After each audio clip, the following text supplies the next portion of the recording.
Sino yung kausap mo dun kanina? Si Cecilia? Cecilia, girlfriend ni Mayor.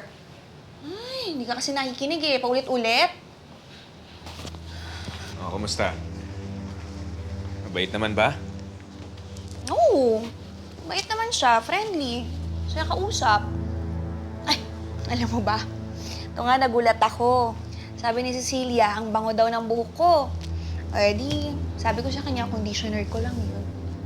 Eh, ayaw pa nga maniwala eh. Kaya, yun, binigay ko sa kanya yung conditioner ko. Di naniwala. Ano?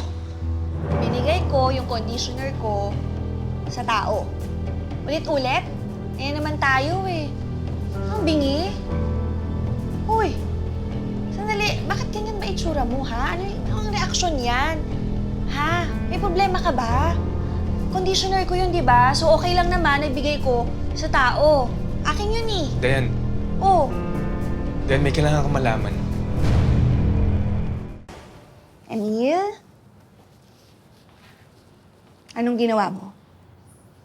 Dayan, gusto ko lang naman mabigyan ka ng magandang buhay. Maniwala ka sa akin, hindi ko ninakaw yun. Nakita ko lang sa ilalim ng mesa. Sandali, ha? Ano bang gusto mo sabihin, ha? Pwede ba i-explain mo sa akin na mas malinaw? Para maintindihan ko, anong sasabihin mo? Anong kailangan kong malaman?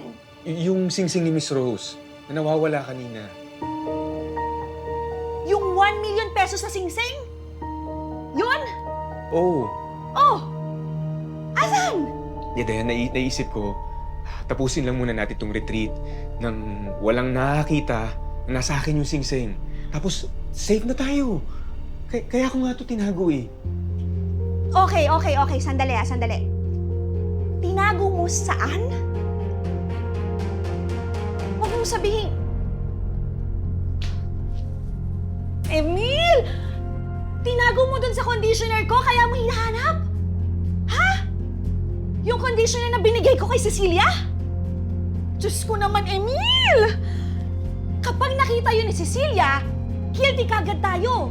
Lalo na ako, anong isipin nun tayo suspension? Diyos ko, Emil, ewan ko sa'yo!